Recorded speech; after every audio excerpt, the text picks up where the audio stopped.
The sun is out. There's no clouds or nothing. It's right outside my window and the lighting still sucks. So today I'm going to be talking about Magience?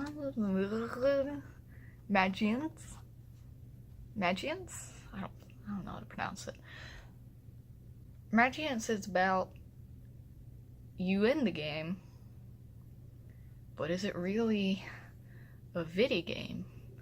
Basically, it's a very immersive game that you play usually when you're asleep. You go in, you do quests and stuff, but it, like, has really solid backgrounds and stuff, and this is beyond, like, virtual reality.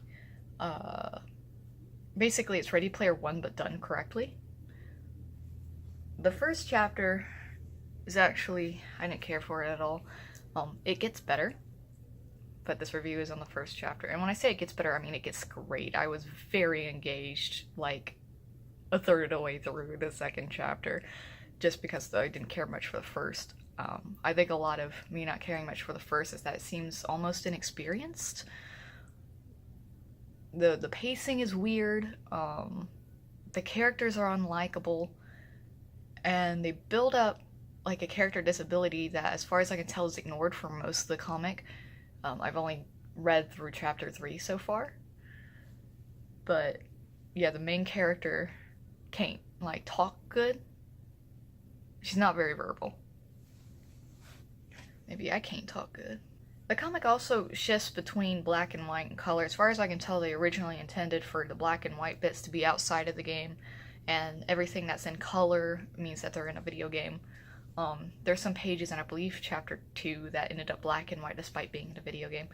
But yeah, chapter 1 starts off black and white, and I mean grayscale, actually, not black and white. There actually is a good bit of shading. They're not doing it in black and white to be lazy or anything. I do truly believe they meant it as a rhetoric to make it, A, distinguishable from when they're in the game and when they're in real life, and B, as a sort of rhetorical device. There isn't as much color in this world. It's very automated. It's very, I don't know, they start out in a convention. It's hard to tell that they were in a convention at first because there isn't a lot of backgrounds drawn, which I get. I would never set anything I would never set anything in a convention center because that is an insane amount of stuff to draw. You got tables, you got patrons out the ass. But yeah, my biggest problem with chapter 1 is that the characters are just not very likable. You have the girl that doesn't talk much, that doesn't do much at all, despite the fact she's supposed to be the main character. That's something you could tell from the first chapter. She doesn't do much to be main character-esque. Things happen, and she's like, alright, that happens, I guess. This guy's being rude to me now, that's just what's gonna happen today. And she's hanging out with this guy. They don't explain why she's hanging out with him. He's mean as hell. There's the guy that they're, like, competing against. I don't know if he shows up in the game before chapter 3, to be honest. I kind of skimmed the first chapter until I had to go back to review it. As I said, the first chapter, it's slow. The pacing's weird. It starts out in a video game, but not the video game that we'll be focusing on. And that was strange, especially because I went into it knowing that it took place in a video game. And I was kind of worried that the entire comic would be in that format. The format wasn't great. First off, there was each character had, like, their name above them, like you would in World of Warcraft, which was very... I can suspend disbelief, but, like, with comics, it doesn't translate well. The name over the head thing just doesn't translate well in comics. It's really distracting. And not to mention, the whole thing was just a bunch, video game references, which I was afraid of. Which it's not. Once you're in the game, it's fine. It's really until then that there's issues. As I've said before, when you're doing webcomics, there's stuff you have to pay attention to. And one of those things is the website you're putting it on. Like Skin Deep, this has its own website. Again, you have to reload every single page every time you want to jump pages, but the navigation on this is fairly simple. I probably got 90 pages in at least, and I did once accidentally hit the wrong button when I went to go to hit the next page. It also loads relatively fast. I don't have a very fast internet connection, and while I put all my stuff up in super high def, I don't think this does, because it lives a lot faster than the stuff that whenever I visit my own webcomic sites. One thing that strikes me weird though is that not only is it one page at a time, but there's a rating system on every single individual chapter page instead of just for chapters. And this is distracting because you can't really rate a particular page. You can really only rate a chapter. So I feel like people will really only rate it if like somebody says something they really didn't agree with, so they're gonna give it a 1. Or they'll only rate it a 5 if like something really funny happened in that comic page. I can't really think of why I would rate anything in between 1 and 5 when it's once every page. There's also a comment section for every page. I believe Scan Deep also did that.